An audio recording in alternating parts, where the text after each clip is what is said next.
Bismillahirrahmanirrahim. Assalamualaikum warahmatullahi wabarakatuh. Waalaikumsalam. Hamdan wa syukran lillah, salatan wa salaman ala rasulillah wa ala alihi wa ashabihi. Allahumma rabbana faqihna fid din wa 'allimna ta'wil. Rabbana zidna ilman nafi'an wa amalan mutaqabbalan wa rizqan wasi'an halalan tayyiban wa shifaan min kulli da'in wa saqam. Amma ba'd. Sahabat-sahabat kisah yang dimuliakan Allah Subhanahu wa taala, syukur alhamdulillah, mari terus kita panjatkan kehadirat Allah Subhanahu wa taala dengan sama-sama mengucap kalimat hamdalah, alhamdulillahi rabbil alamin. Salawat beriring salam mari terus kita curahkan kepada baginda Nabi Muhammad sallallahu alaihi wasallam.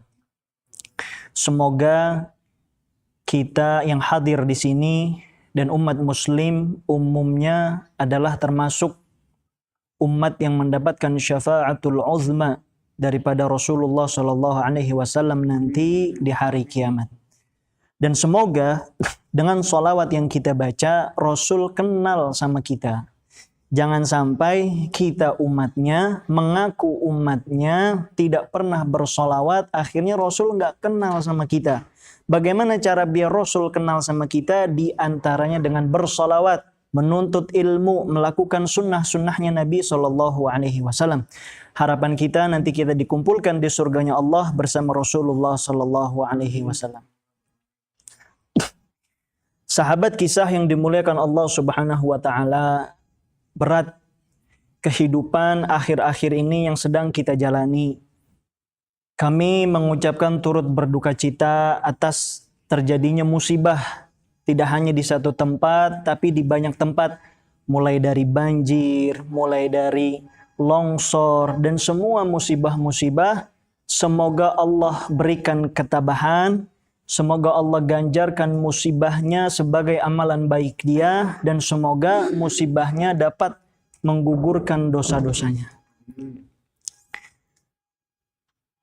Terkadang musibah ini bisa jadi cobaan, bisa juga jadi ujian.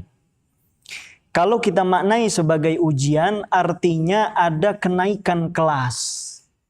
Bagaimana cara kita mengukur musibah ini ujian ataukah cobaan? Kita lihat pasca setelah ujian ini kita alami.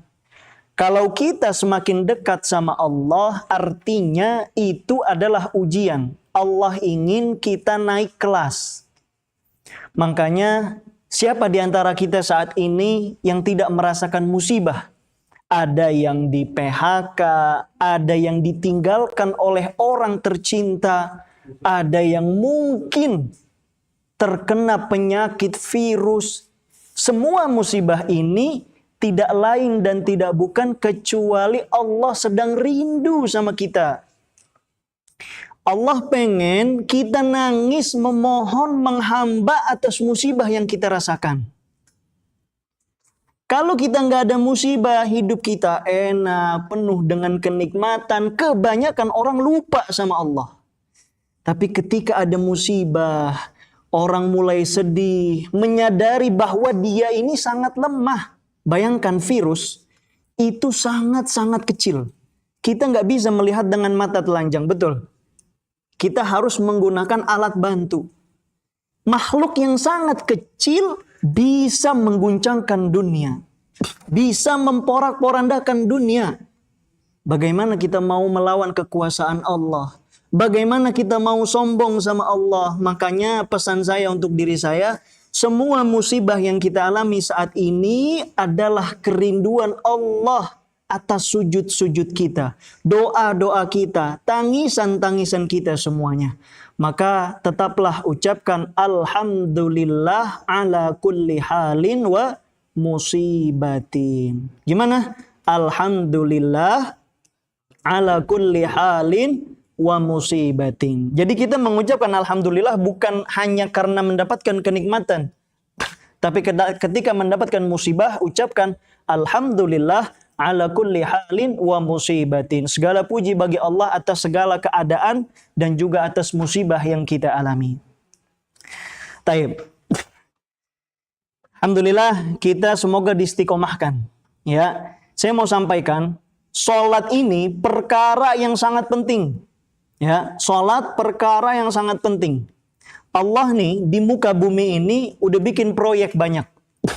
Ada proyek membuat buku tentang sholat. Ada proyek majelis tentang sholat. Ada proyek sholatnya itu sendiri. Maka kita jangan sampai nggak pernah ikut di proyek ini. Kalau kita senang, kita diikut sertakan dalam tender-tender yang penting, yang mungkin menghasilkan jutaan rupiah, ratusan rupiah, kita senang. Harusnya kita duduk, kita hadir menonton video ini, kita harus senang. Karena Allah pilih kita sebagai orang-orang yang penting. Karena sholat adalah perkara yang sangat penting. Taib. Kita mau mulai, tapi sebelum mulai kita murojaah dulu. Kita ulangin pelajaran-pelajaran yang sebelumnya. Ya, juga sudah ada kuis di Instagram. Saya lihat juga sudah banyak yang jawab. Nanti insya Allah akan kita bahas. Kita bahas bagaimana jawabannya, yang benar yang mana, kemudian apa yang mendasari jawaban tersebut benar. Baik. Kemarin kita sudah belajar syarat sahnya sholat. Kalau ana sholat, kemudian saya tidak menghadap kiblat, apakah sah sholat saya? Sah apa enggak? Enggak. Kenapa? Karena kiblat termasuk syarat sah dari sholat. Saya mau sholat, kemudian saya tersesat di hutan. Kebetulan saya nggak memiliki pakaian untuk menutupi aurat saya. Saya lihat dedaunan juga nggak ada yang mumpuni untuk menutupi badan saya. Apakah saya sholat dalam keadaan telanjang? Atau saya karena tidak punya baju ini jadi mendapatkan keringanan untuk tidak sholat? Apakah boleh saya sholat dalam keadaan telanjang? Ketika itu saya boleh sholat dalam keadaan telanjang. Dengan catatan tidak ada satu helai pun yang bisa dimanfaatkan. Tanpa harus dikodok. Asal lihat-lihat. Jangan udah nggak punya pakaian, ya nggak? Terus sholatnya di depan keramaian orang. Ya itu bukannya sholat ntar. Kalau emang nggak punya pakaian, nggak ada yang bisa kita pinjam, nggak ada yang bisa kita beli, kita mau nyolong nggak boleh. Kita mau maling baju orang nggak boleh, sholat. Carilah tempat yang nggak ada orang, sholat meskipun dalam keadaan tidak memiliki baju. Tapi ini dalam keadaan darurat. Tidak boleh dilakukan dalam keadaan yang biasa. Taib. Kita masuk pelajaran yang baru. Insya Allah kita akan membahas sebelum kita masuk kepada rukun-rukun sholat. Sholat itu harus bersih dari 2 hadas. Hadas apa? Hadas kecil dan hadas besar. Sebagian ulama mengatakan ada hadas yang tengah-tengah. Tapi pendapat yang mu'tamad, yang kuat mengatakan hanya ada 2. Apa sih indikator hadas ini dikatakan kecil, hadas ini dikatakan besar? Misalnya, kalau kita buang angin, kemudian bunyinya besar jadi hadas besar, yang nggak bunyi jadi hadas kecil. Begitu. Hadas besar adalah perkara yang menyebabkan kita mandi wajib atau mandi janabah. Contohnya, keluarnya sperma. Contohnya, yang sudah nikah, hubungan suami istri. Contohnya, haid, nifas, masuk Islam, dan juga wafat. Nah, dalam keadaan ini kita harus mandi besar dan itu kita dalam keadaan hadas besar. Adapun hadas kecil, segala perkara yang menyebabkan kita akhirnya harus berwudu. Contohnya, apa yang membatalkan wudu? Coba, udah kita pelajarin. Ada berapa? Ada 4. Yang pertama apa? Yang pertama, keluarnya segala sesuatu dari 2 kemaluan yang depan dan belakang kecuali air mani atau sperma. Apapun, baik yang normal ataupun tidak normal. Maka 4 hal ini menyebabkan kita berhadas kecil. Dan sholat nggak boleh kalau kita punya hadas besar ataupun kita punya hadas kecil. Harus dalam keadaan suci.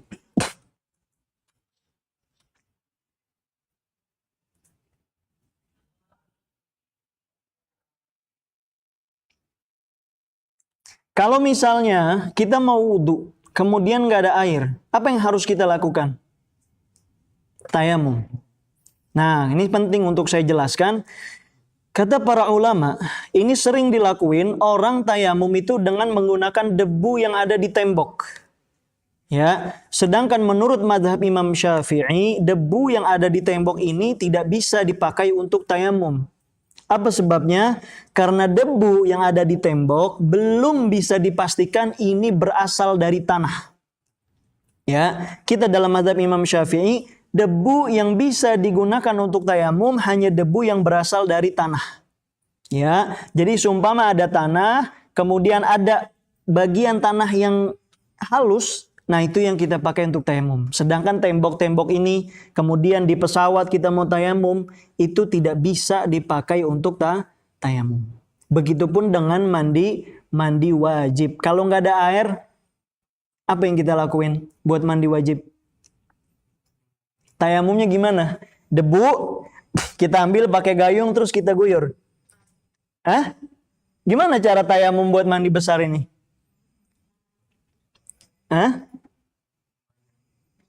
Caranya tayamum untuk mandi besar sama seperti tayamum untuk wudhu. Nggak ada yang beda. Ya, nggak ada yang beda. Baik. Insya Allah kita sudah paham, sama-sama paham mengenai hadas kecil dan hadas besar. Kemudian yang penting saat ini untuk dibahas sebelum kita membahas rukun sholat adalah mengenai aurat. Ya, di dalam kitab Safinatun Najah disebutkan al-auratu arba'un. Auratur rajuli mutlaqan wal amati fis shalah ma bainas surrah war rukbah. Aurat ya ada 4 dibagi sama Syekh Salim Al-Hadrami. Dibagi menjadi 4. Yang pertama auratnya laki-laki mutlak. Apa maknanya laki-laki mutlak? Laki-laki yang merdeka ataupun yang budak itu auratnya di dalam sholat sama. Kemudian wal amati. Ini menarik. Dulu itu kan ada budak ya. Ya, budak itu bukan pembantu loh. Ya, kita harus paham. Pembantu itu bukan budak. Kalau dulu budak itu sama seperti barang. Ketika kita punya budak, kita memiliki nyawanya mereka. Kita mau jual lagi, tapi kita nggak boleh zalim. Kita boleh suruh, bahkan kita bisa pergauli budak kita. Beda sama pembantu sekarang. Ya, pembantu nggak boleh digauli. Ya, pembantu nggak boleh digauli. Meskipun banyak terjadi. Wal'iyadzubillah. Wal'iyadzubillah. Na'udzubillah min dzalik. Yang menarik, wal amati, budak perempuan dimasukkan kepada kelompok yang laki-laki. Nah, jadi kalau budak perempuan misalnya mau sholat, kemudian nggak ada mukena begitu, maka dia boleh sholat pakai celana ya atau rok yang menutupi pusarnya sampai dengan lututnya tanpa menggunakan baju. Ya, jadi kalau budak perempuan mau sholat nih kayak kita, auratnya sama kayak kita yang laki-laki. Ya, pakai misalnya rok di atas pusar, kemudian dikit di bawahnya lutut, maka sholatnya sah. Meskipun bagian atasnya, bagian dadanya nggak ditutupin. Ya, tapi jangan sholat di depan laki-laki. Sholatnya sah, tapi dia berdosa. Kenapa berdosa? Karena tidak menutup aurat kepada laki-laki. Jadi harus dipisahin. Karena kita sering ketukar. Ketika perempuan muslimah sholat dengan pakaian yang ketat, itu hukumnya makruh. Ya, dengar. Aurat perempuan sholat pakai pakaian yang ketat hukumnya makruh. Ya enggak? Ini belajar nih. Kemudian dia jalan ke mall nih perempuan habis dengar ngaji. Pakai pakaian yang ketat. Ditanya, kamu kenapa pakai pakaian yang ketat? Oh, kata Ustadz makruh. Nah, Ustadznya yang dosa. Padahal maksudnya adalah kalau ketika lagi sholat. Bagaimana kalau nggak sholat di mall, lagi jalan-jalan, dilihat sama laki-laki yang lain, maka haram dan hukumnya dosa. Maksudnya adalah ketika dia sholat sendiri, sholat di depan suaminya, kemudian nggak ada pakaian yang emang lebar, longgar, dia pakai yang ketat, hukumnya makruh. Tapi kalau dia jalan-jalan ke mall pakai pakaian yang ketat, maka haram dan berdosa. Ini pentingnya kita belajar fikih harus secara mendetail. Ya, taib.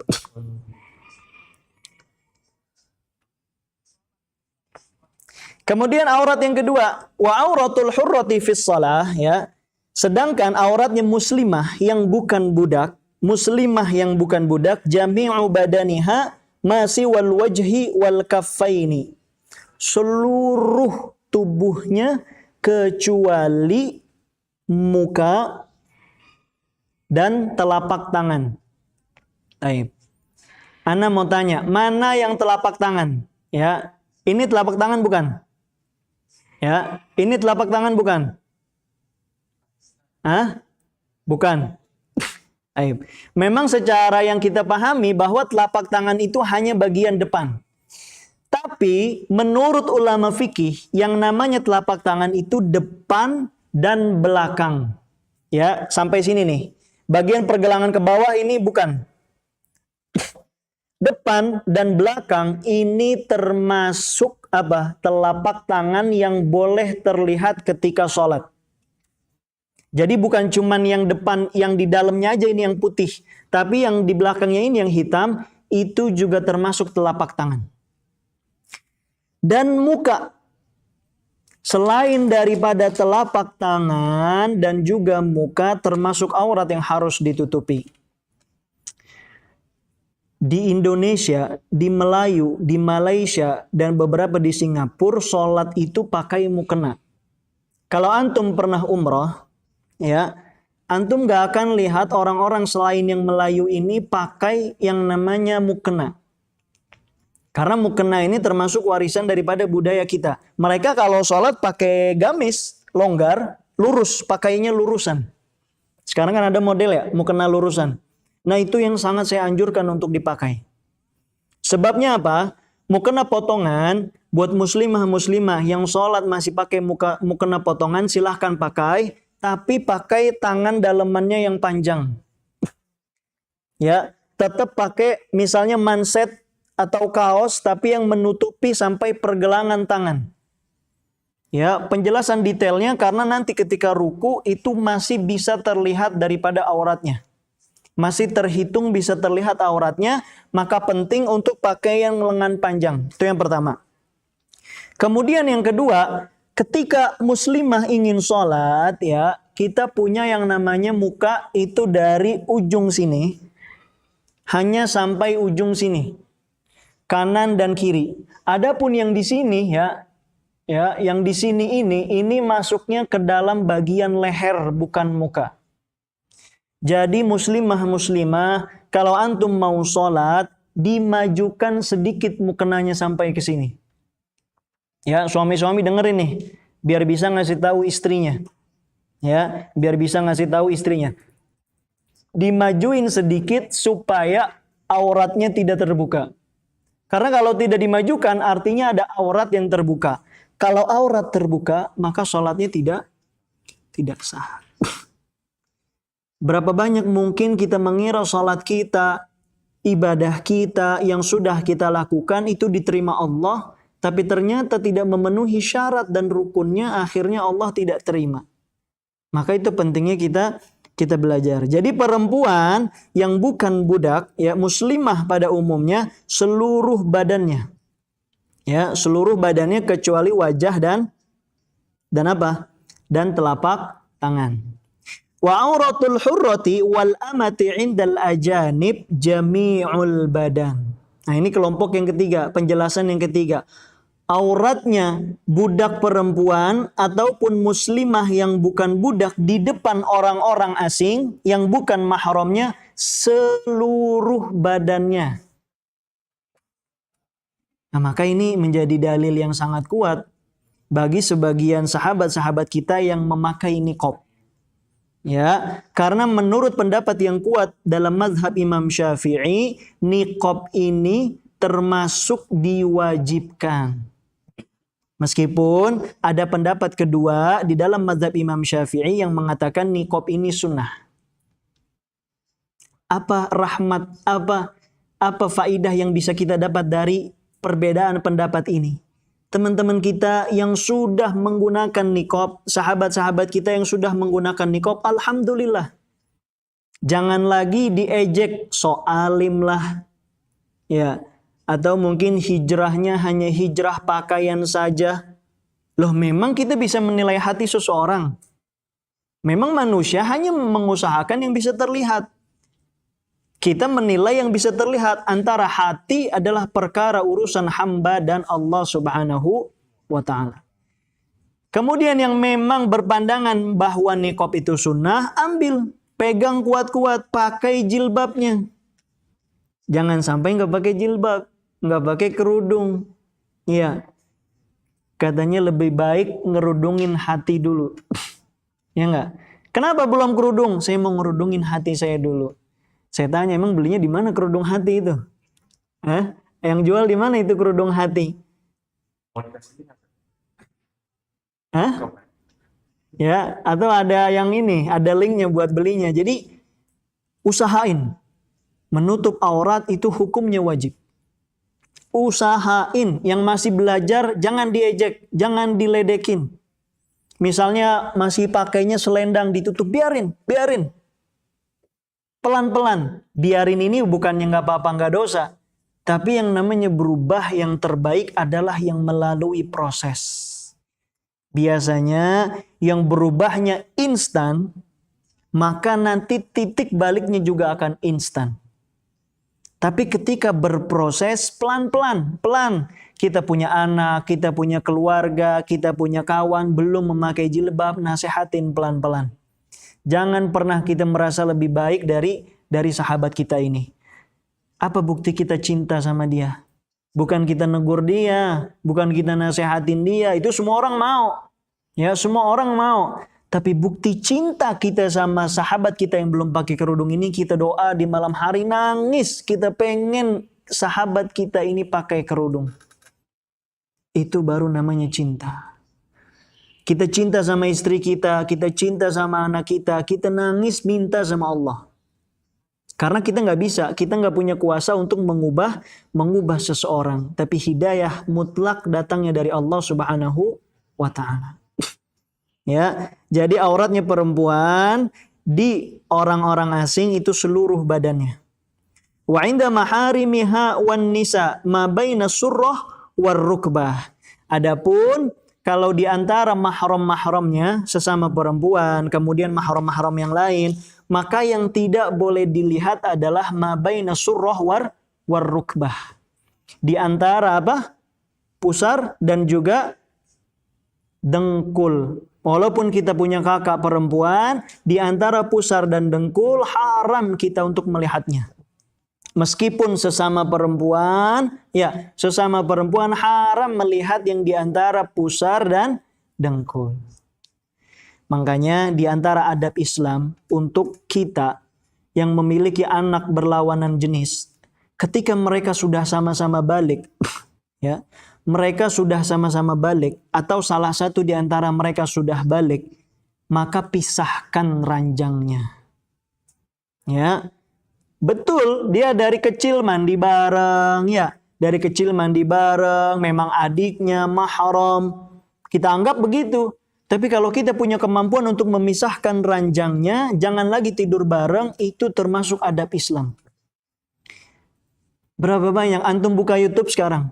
Berapa banyak kriminal yang terjadi antara kakak dan adik? Antara orang tua dan anaknya? Antara bapak dan putrinya. Apa sebabnya? Mungkin karena auratnya diumbar. Mungkin karena ketika tidur tidak saling menutup aurat.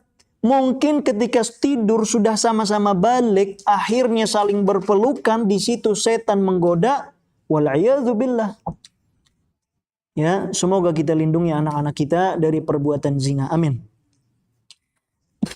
Jadi aurat perempuan di antara mahramnya yang tidak boleh dilihat adalah mabaina surrah wa rukbah. Ya, jadi kalau kita punya mertua, ini penting nih. Mertua ini mahram kita apa bukan? Mahram ini, mertua ini mahram kita apa bukan? Mahram bayi saya. Aduh, ini ada klasifikasi baru ini, ya. Jadi yang lain bukan syariah ya.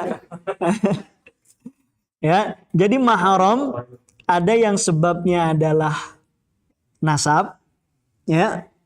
Mahram ada yang sebabnya persusuan, ya, disusui, ibu susu. Dan mahram ada yang sebabnya perkawinan. Nah, mertua ini termasuk mahram yang sebabnya perkawinan. Dan abadi. Apa maksudnya? Meskipun seorang anak sudah cerai dengan istrinya, tetap mantan mertuanya, kalau mau disebut mantan, itu tetap menjadi mahramnya. Apa artinya? Boleh salim, tidak batal wudhu, boleh melihat kalau mertuanya tidak pakai kerudung. Nah, itu masih boleh. Meskipun sama anaknya udah nggak boleh lagi. Kalau mau sama anaknya lagi harus akad ulang, akad lagi, akad nikah lagi. Ya. Jadi sama mertua termasuk daripada mahram. Baik. Faslun. Ya, fasal selanjutnya yaitu yang menjelaskan tentang arkanus shalah. Arkanus shalah sab'atun. Rukun-rukun salat itu ada 17 kalau menurut kitab ini. Ya, kalau menurut kitab ini 17, tapi ulama lain menjelaskan hanya 13. Sebenarnya sama-sama juga. Sebelum masuk ke sana, saya mau tanya, bedanya syarat sama rukun itu apa? Kemarin sudah saya jelasin. Bedanya syarat sama rukun itu apa? Dua-duanya harus dilakukan, tapi ada bedanya. Apa bedanya?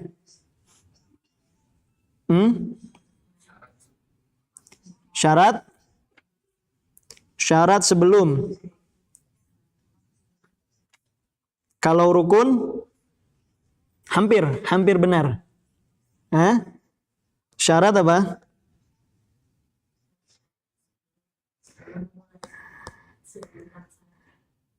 Syarat itu di luar daripada sholatnya. Di luar daripada ibadahnya. Sedangkan kalau rukun, yang harus dilakukan di dalam ibadahnya. Ya, itu bedanya. Jadi kalau syarat ini sebelumnya udah kita persiapkan di luar daripada sholat. Tapi ketika sholat ada yang harus kita lakukan. Dan itu sangat sedikit. Sangat sedikit.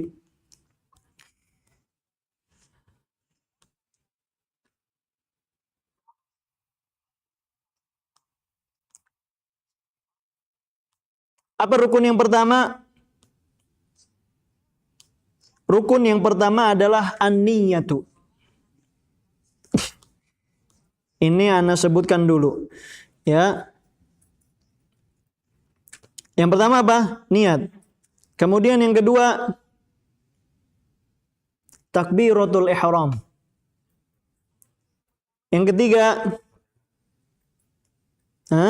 al-qiyam 'alal qadir fil fard.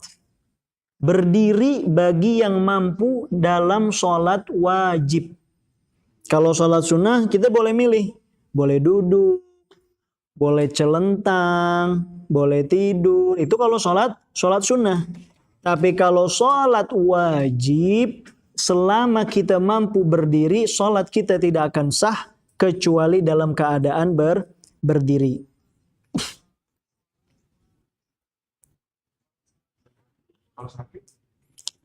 Kalau sakit berarti tidak mampu. Sakitnya sakit apa dulu nih? Misalnya sakit gigi, terus jadi mau sholat duduk. Tergantung. Ada yang gejala ringan atau gejala besar nih? Ya, jadi selama kita masih mampu untuk berdiri, maka kita sholat harus berdiri. Tapi kalau kita merasa berdiri kemudian akhirnya kita pusing atau bahkan kesehatan kita semakin melemah, maka kita dibolehkan untuk duduk. Kalau bingung dari mana kita punya ukuran, maka tanya sama dokter. Konsultasi sama dokter, konsultasi sama ustadz, sama guru. Nah, di situ kita akan menemukan jawabannya. Yang keempat apa? Membaca Fatihah. Yang kelima, ruku. Yang keenam, i'tidal. I'tidal yang mana yang i'tidal? Samiallahu liman hamidah. Itu namanya i'tidal. Ya. Selanjutnya, sujud 2 kali. Boleh nggak sekali? Boleh nggak 3 kali? Harus 2 kali. Ya. Boleh nggak 4 kali? Kalau sholat kusuf, sholat gerhana boleh. Ya, sholat gerhana matahari dan gerhana bulan sujudnya 4 kali. Sujudnya 4 kali. Kemudian duduk di antara 2 sujud. Duduk di antara dua sujud. Tasyahud akhir. Duduk ketika tasyahud akhir. Kemudian sholawat kepada Nabi SAW dan yang terakhir adalah salam. Itu semua ada 13. Saya belum sebutin tumak ninahnya.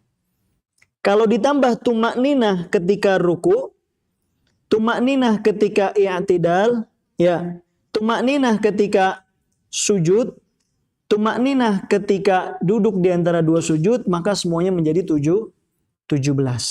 Ya, jadi ada yang mengatakan menyebutkan sebagai tidak disebutkan tumak ninahnya, ada yang menyebutkan tumak ninahnya langsung jadinya menjadi 17.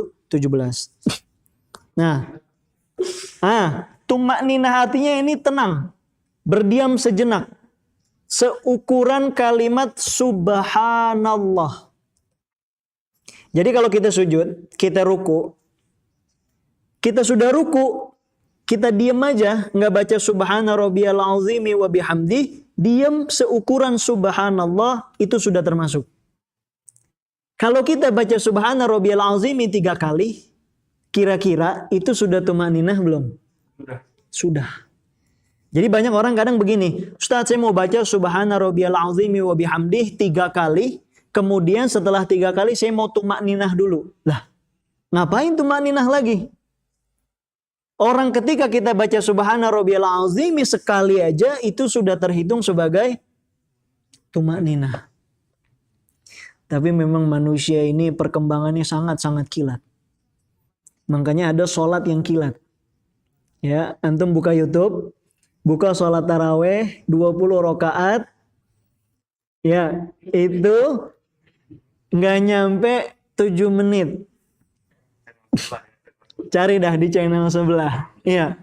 Itu baca bismillah, ujungnya bukan ar-rahim, tapi waladhdallin. Bismillahirrahmanirrahim. Bismillahirrahmanirrahim. Itu benar. Maka di situ pentingnya tumakninah. Walaupun ruku cepat, nggak baca subhana rabbiyal azimi wa bihamdi sebanyak 3 kali, minimal tumakninahnya. Bukan minimal, harus ada tumakninahnya. Yaitu seukuran subhanallah. Subhanallah. Subhana rabbiyal azim wa bihamdi, maka sudah termasuk. Nah, Anda mau kasih cara gampang ngapalin rukunnya. Apa sih pentingnya kita ngafalin rukun ini? 1. Sewaktu-waktu antum kena musibah, sewaktu-waktu Allah kasih antum punya kesehatan lemah, sewaktu-waktu antum punya kekuatan sudah menurun, antum bisa sholat hanya dengan melakukan rukunnya saja. Ya, kalau antum sudah menjalani rukunnya, sholat antum sah. Atau apa sih faedahnya lagi kita hafal ini? Ada orang non-muslim masuk Islam. Kalau kita mau ngajarin sholat seperti yang kita lakuin, mungkin akan makan proses waktu.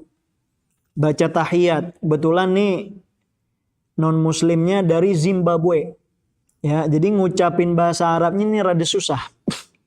At-tahiyat aja, at-tahiyatul mubarakatus sholawatut thayyibatu lillah, itu mungkin bisa berminggu-minggu. Kalau kita pakai yang ini, kapan ini orang bakal sholat? Maka kita pakai yang rukun aja. Yang rukun sholat sambil terus berjalan.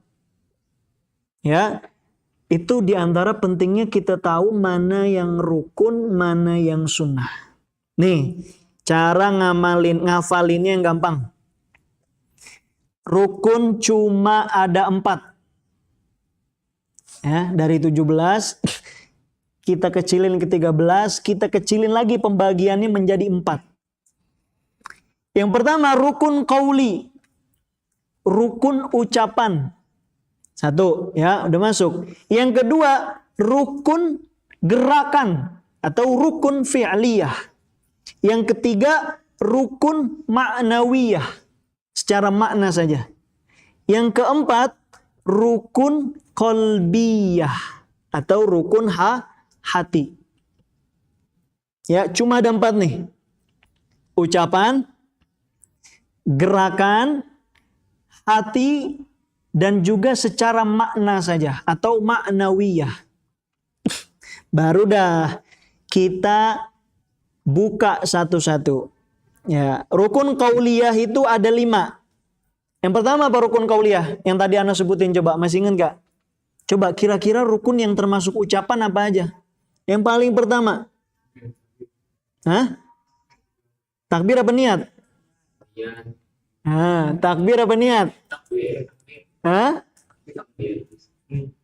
Takbir, gitu ya. Takbir apa niat? Penting. Ini yang kalau biar sih dibarengin sama takbir tes. Penting.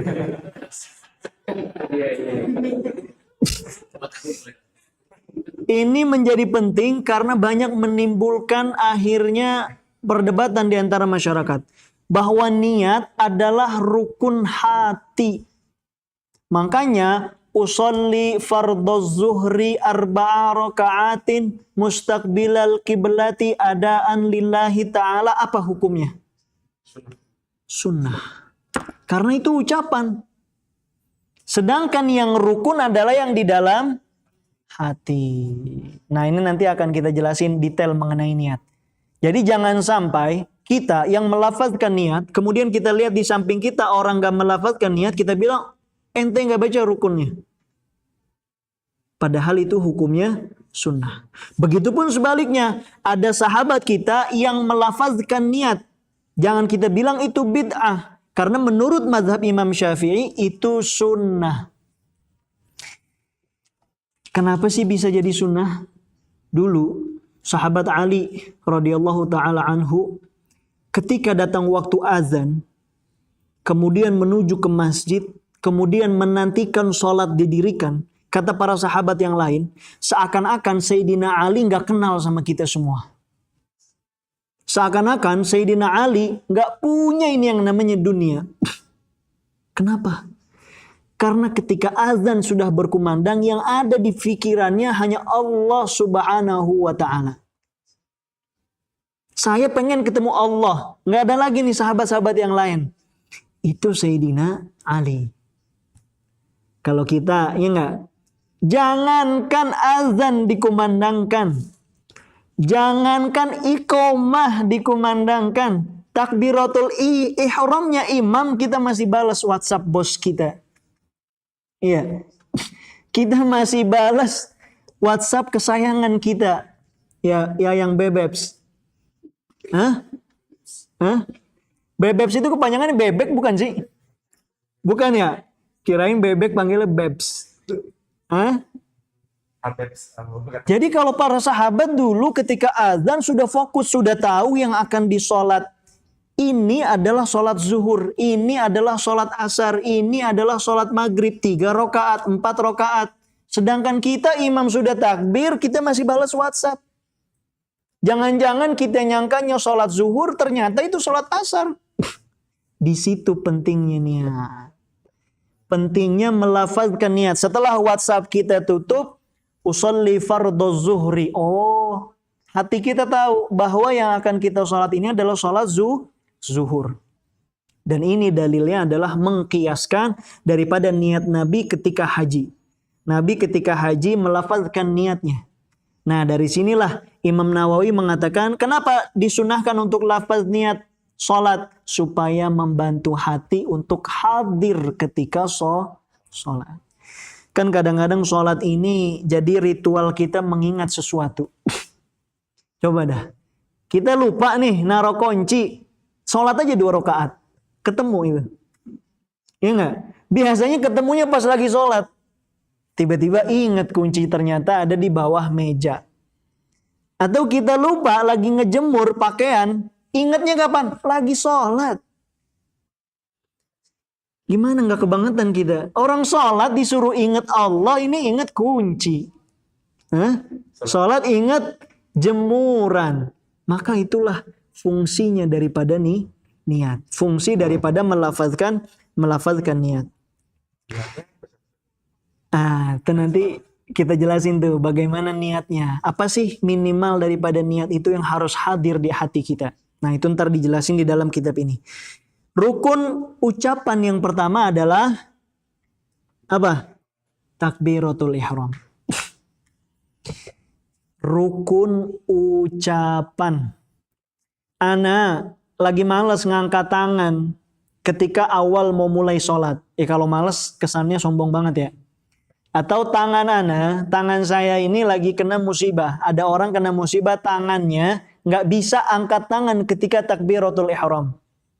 Jadi dia ketika takbiratul ihram tangannya yang satu diperban hanya yang kanan aja. Atau bahkan dua-duanya nggak bisa. Dia cuma Allahu Akbar. Sudah terpenuhi belum syaratnya? Ayo. Coba dipikir. Rukun ucapan. Berarti yang menjadi rukun adalah ucapan. Meskipun anak nggak angkat tangan, asal anak udah mengucapkan berarti rukunnya sudah terpenuhi. Tuh, penting tuh. Rukun ucapan yang kedua, tasyahud akhir. Ya, bacaan tasyahud akhir. Ya, sampai sebelum sholawat kepada Nabi Muhammad sallallahu alaihi wasallam. Yang ketiga, sholawat kepada Nabi dan kepada keluarga Nabi ketika tahiyat akhir. Artinya bacaan at-tahiyatul mubarakatus, sholawatut thayyibatulillah sampai sebelum sholawat itu rukun. Ya, bacaan itu rukun. Kemudian sholawat kepada Nabi, sholawat kepada keluarga Nabi itu juga rukun. Dan yang terakhir adalah salam. Assalamualaikum warahmatullah. Ustaz, anak kebetulan tidur kemarin salah bantal ini. Kagak bisa nengok ke kanan, maunya ke kiri aja. Ya enggak? Kira-kira anak gimana ini sholat? Berarti anak kagak udah-udah dong sholatnya. Kagak bisa nengok ke kanan. Apa jawabannya anak mau tahu? Salam aja. Karena ucapan Assalamualaikum warahmatullah. Nengok ke sebelah kanannya, nengoknya hukumnya sunnah. Makanya kalau mau sholat cuman rukunnya doang, iya nggak? Itu cepat. Tapi masa kita banyak dosa begini mau yang rukunnya doang sih, iya nggak? Lambat-lambat dikit lah. Yang udah sunnahnya belum tentu diterima ini. Al-Fatihah tadi udah? Belum ya? Belum. Al-Fatihah yang kedua. Jadi ada 5. Yuk kita ulangin bareng-bareng. Yang pertama takbiratul ihram. Yang kedua apa? Al-Fatihah. Yang ketiga tasyahud akhir. Yang keempat sholawat kepada Nabi dan kepada keluarganya. Yang kelima salam. Salam yang ke kanan atau 1 kali salam. Nah, ini menjawab pertanyaan yang di Instagram nanti. Ya. Misalnya anak sholat Allahu Akbar, baca Fatihah, ruku, diem aja. Bangun lagi tidal, diem aja. sujud diem aja tumakninah, duduk di antara dua sujud, terus begitu sampai nanti tasyahud, baru baca tasyahud, baca sholawat, baca salam, sah nggak salat Anda? Sah. Kalau yang Fatihah tadi yang terus tulis. Oh iya, bisa gimana? Ya itu nggak bisa. Kalau Fatihah jangan Bismillah waladhdallin ya, harus dibaca. Cuma orang baca saking cepatnya, itu seakan-akan Bismillahirrahmanirrahim waladhdallin. Saking cepatnya. Sampai malaikat nggak ngerti ini bahasa Arab belah mana sih ini. Kok begini amat begitu. Itu saking cepatnya, maka kita perlu. Nah nanti juga di kitab ini dijelasin bagaimana sih baca Fatihah nih. Yang kira-kira pas. Yang kira-kira sudah cukup untuk sempurna sholat kita. Jadi rukun ucapan cuma 5. Ya, jangan dibuat susah sholat ini. Tapi kita mempersembahkan sholat yang sempurna. Rukun yang kedua, rukun gerakan. Ada 6. Tadi ada 5, sekarang ada 6. Apa aja? Al-qiyam, berdiri. Berdiri ini wajib untuk sholat fardu. Berdiri wajib untuk sholat fardu. Nggak boleh lagi capek. Nah, bedakan antara tidak mampu dan tidak mau. Banyak orang yang mampu tapi tidak mau. Banyak juga orang yang mau tapi tidak mampu. Mana yang dimaksud berdiri ini? Bukan yang tidak mau tapi tidak mampu. Kalau tidak mau repot, Tat. Waduh anak habis jalan nih, habis running 2 kilometer. Bisa dia berdiri, cuman dia nggak mau. Mampu nggak ente berdiri? Mampu, harus ente berdiri. Ya, jadi hati-hati. Jangan sampai kita menjalani agama kita hanya sekedar kemauan kita. Tapi usahakan kemampuan terbaik kita persembahkan di hadapan Allah Subhanahu wa Ta'ala. Yang kedua, ruku. Udah jelas ya, nanti kita coba peragain bagaimana ruku yang bagus. Sebab ada dalam hadis Rasulullah SAW, 60 tahun seseorang ini sholat tapi sholatnya tidak diterima oleh Allah Subhanahu wa Ta'ala. Bagaimana sholat yang tidak diterima? Karena ruku dan sujudnya adalah ruku yang tidak dicontohkan sama Nabi SAW. Makanya kan ada lagunya yang udah kita hafal. Walaupun hidup 1000 tahun, kalau tak sembahyang apa gunanya? Walaupun tampan cantik rupawan, kalau tak sembahyang apa gunanya? Apalagi kalau udah jelek. Ganteng cantik rupawan gak sholat aja apa gunanya? Apalagi kalau jelek. Iya, cuman kan cantik, tampan, rupawan itu relatif. Cuman kalau jelek mutlak katanya. Katanya, ya. Walaupun kaya banyak hartanya, kalau tak sembahyang apa gunanya? Apalagi kalau kita yang rekeningnya itu harus dicek terus setiap bulan. Iya, dompet juga nggak pernah yang namanya tebel. Paling sama kartu sama bon-bon doang. Nggak sholat, apalagi yang mau kita cari. Maka sholat ini menjadi yang sangat penting. Ruku yang ketiga i'tidal. Ya, bangun dari ruku namanya i'tidal. Kemudian sujud. Ya, sujud. Sujud 2 termasuk rukun. Duduk di antara 2 sujud. Dan yang terakhir adalah duduk ketika tasyahud akhir. Jadi selama masih mampu untuk duduk tasyahud akhir, kita tetap diharuskan untuk duduk ketika tasyahud akhir. Berdiri. Yang kedua, ruku. Yang ketiga, i'tidal. Yang keempat, sujud. Yang kelima, duduk di antara 2 sujud. Ya. Yang keenam, apa? Duduk ketika tasyahud akhir. Terus angkat tangan ketika takbiratul ihram, apa dong hukumnya? Angkat tangan setelah ruku, apa dong hukumnya? Ya. Kemudian nengok kanan dan nengok kiri, apa dong hukumnya? Karena ini gerakan, betul nggak? Kita lagi bahas rukun yang gerakan.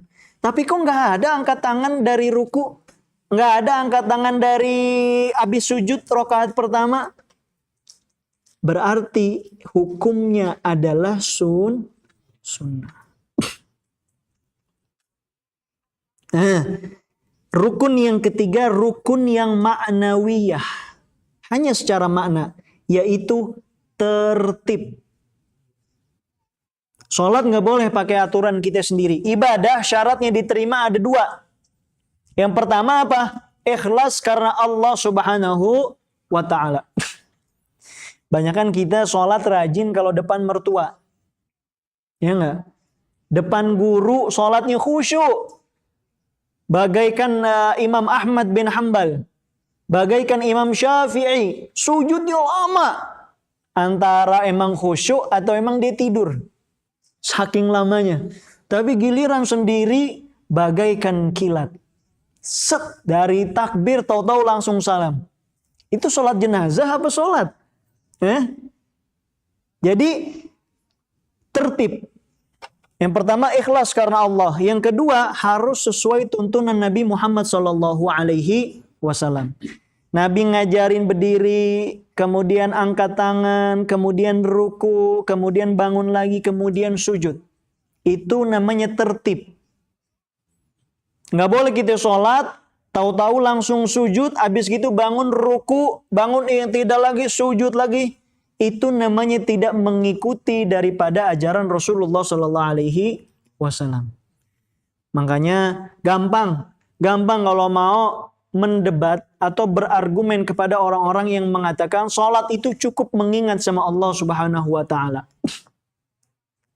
Katanya sholat itu untuk mengingat. Jadi kita cukup ingat Allah, berarti kita sudah sholat. Tanya, Nabi ente siapa? Apa Mirza Ghulam Ahmad? Kalau nabinya masih Nabi Muhammad, maka ikuti cara sholatnya Nabi Muhammad. Gampang. Kita harus yakin dengan apa yang kita lakukan. Dan rukun yang terakhir, rukun hati. Apa itu? Niat. Ya, rukun hati yaitu niat. Jadi jangan ragu lagi. Jangan ragu bahwa melafazkan niat sunnah. Kemudian niat yang di dalam hati hukumnya rukun. Nah, baru kita coba jelasin satu persatu. Yang penting sudah kegambar tuh semuanya. Jadi ketika antum sholat, sebagaimana antum belajar tajwid, kalau antum baru belajar yang namanya izhar, setiap melihat huruf izhar harus langsung di-save di otak kita. Lagi sholat nih, takbiratul ihram. Allahu Akbar. Ingat, angkat tangannya sunnah, kalimat ucapan Allahu Akbarnya rukun. Kemudian ketika baca surat setelah Fatihah hukumnya sunnah. Ya, bukan rukun. Yang rukun adalah Al-Fatihah. Ahsantum.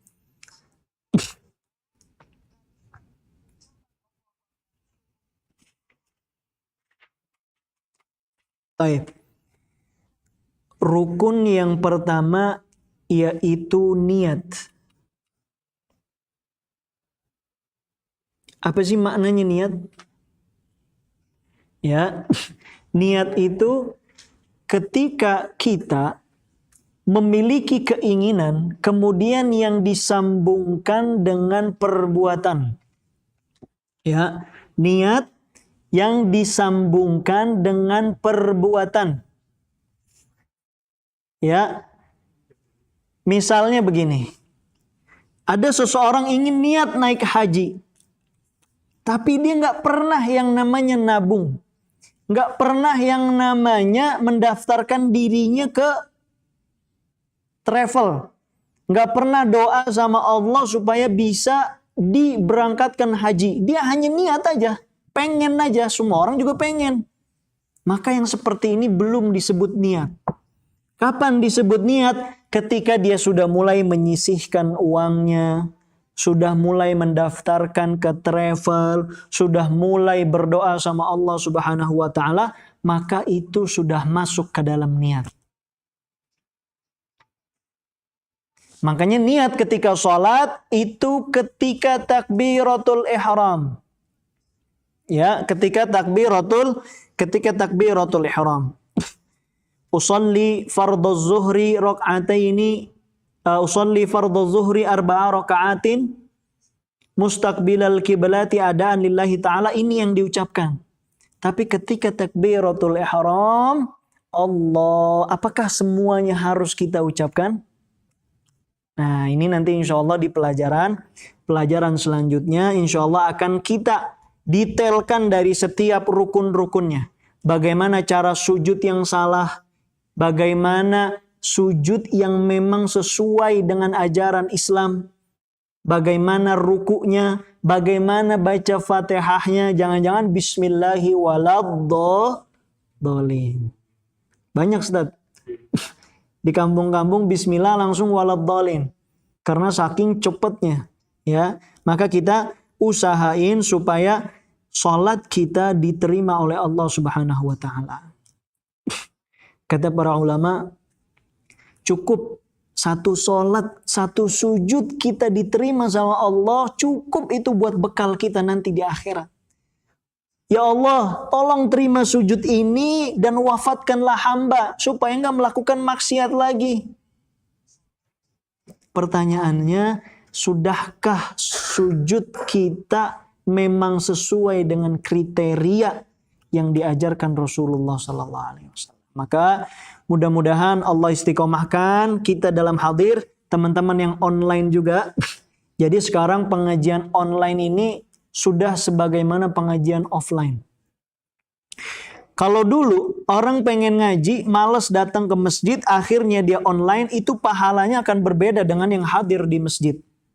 Tapi sekarang tidak hadirnya orang-orang yang online ini karena sebab tidak mampu. Adanya virus, kemudian pengajiannya memang diadakan online, maka pahalanya sama seperti kita ngaji di masjid. Maka banyaknya pengajian online ini, proyek-proyek penting ini, jangan sampai kita nggak ada yang nyangkut satu.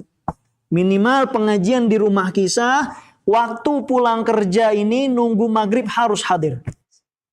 Meskipun nggak ngeliat muka saya, pasang headset aja udah. Walaupun rugi nggak ngeliat muka saya. Ya nggak? Betul nggak itu? Ya, jadi yang penting dapat, dibiasain dan dipaksa.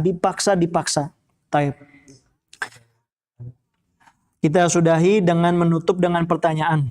Taib. Pertanyaan yang di IG dulu ya, yang sudah ditanyakan. Kita jawab yang benarnya. Yang ini.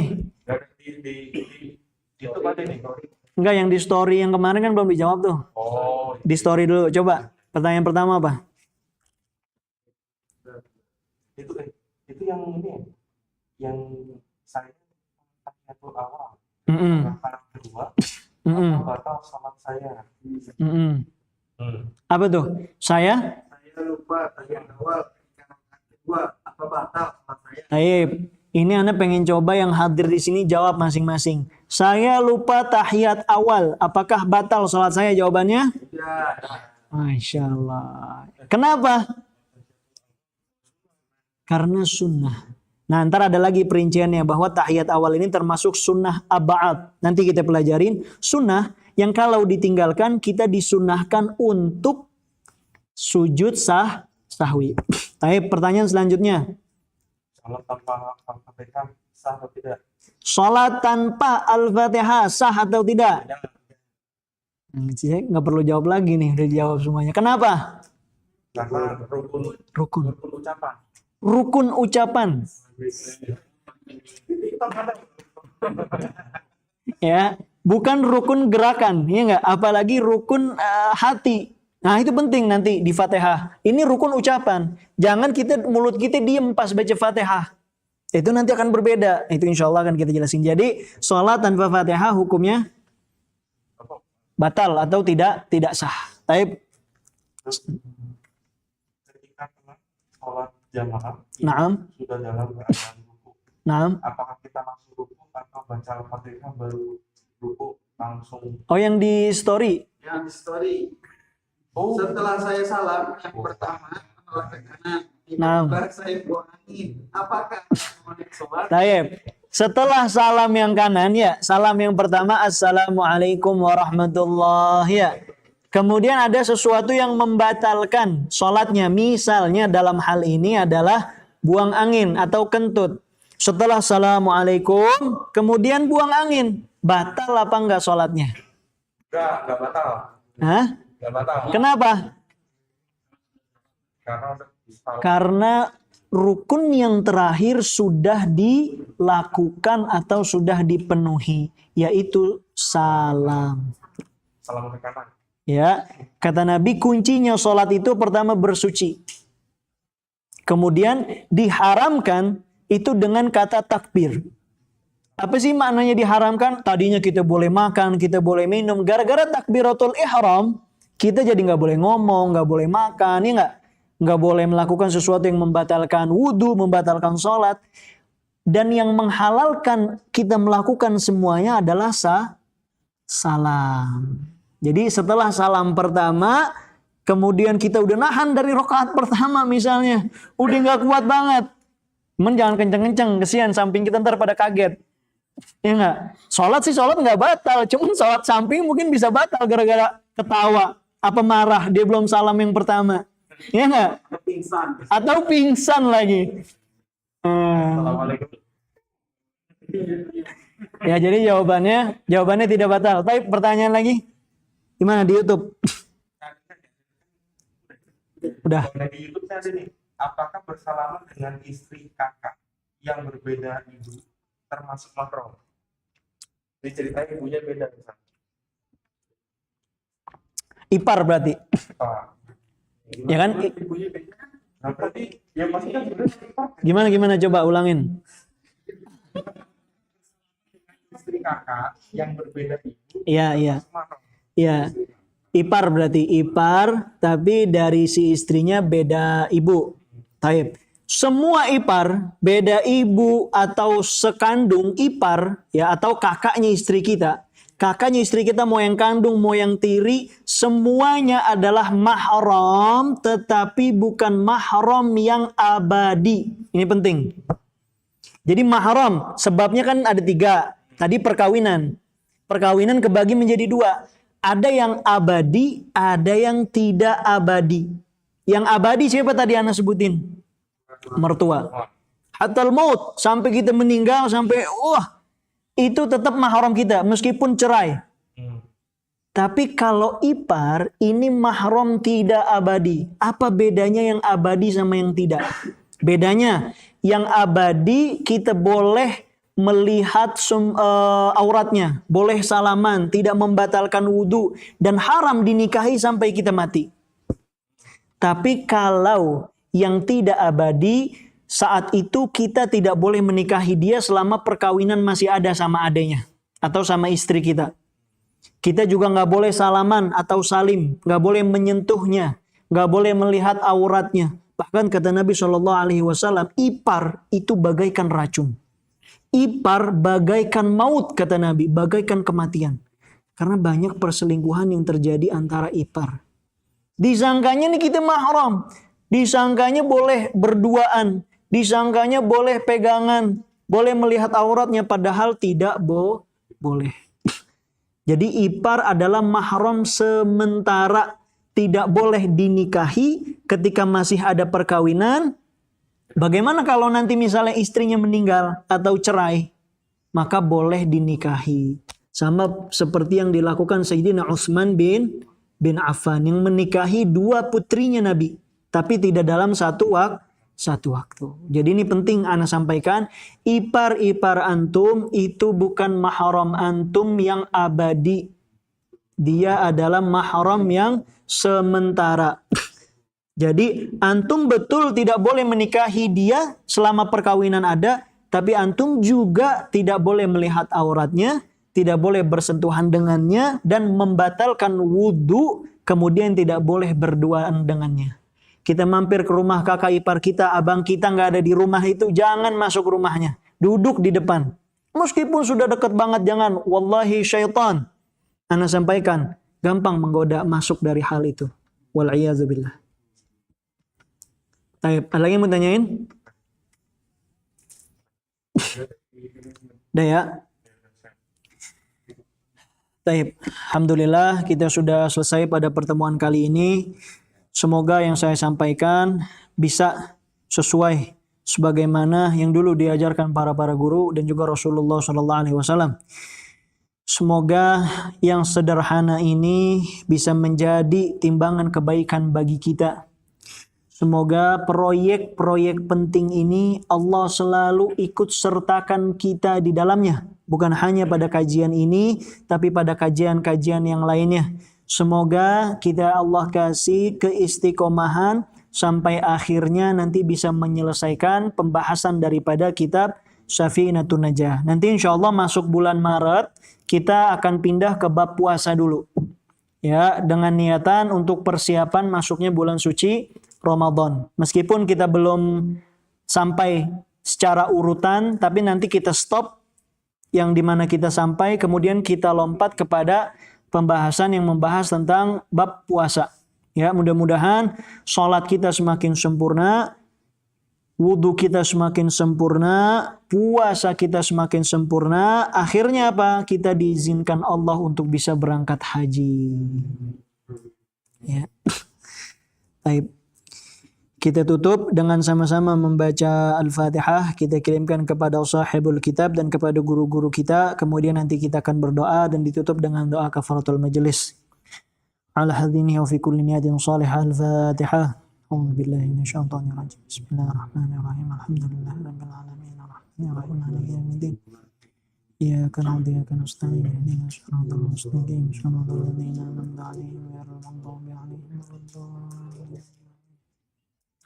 Bismillahirrahmanirrahim. Allahumma rabbana faqihna fid din wa 'allimna at-ta'wil. Allahumma rabbana zidna 'ilman nafi'an wa 'amalan mutaqabbalan wa rizqan wasi'an halalan tayyiban wa shifaan min kulli da'in wa saqam. Allahumma anfa'na bima 'allamtana wa 'allimna bima yanfa'una. Allahumma rabbana barik lana wa barik masyayikhina wa masyayikh masyayikhina wa ustadzatina wa asatidatina. Allahumma barik lahum fi hayatihim wa fi ilmihim wa fi ahlihim wa fi amwalihim wa fi awladihim. Wa sallallahu ala nabiyyina Muhammad wa ala alihi wa sahbihi wasallam walhamdulillahi rabbil alamin. Subhanakallahumma wa bihamdika asyhadu an la ilaha illa anta astaghfiruka wa atubu ilaih. Saya ucapkan terima kasih banyak, mohon maaf lahir dan batin. Insyaallah kita jumpa lagi pada pertemuan selanjutnya. Assalamualaikum warahmatullahi wabarakatuh.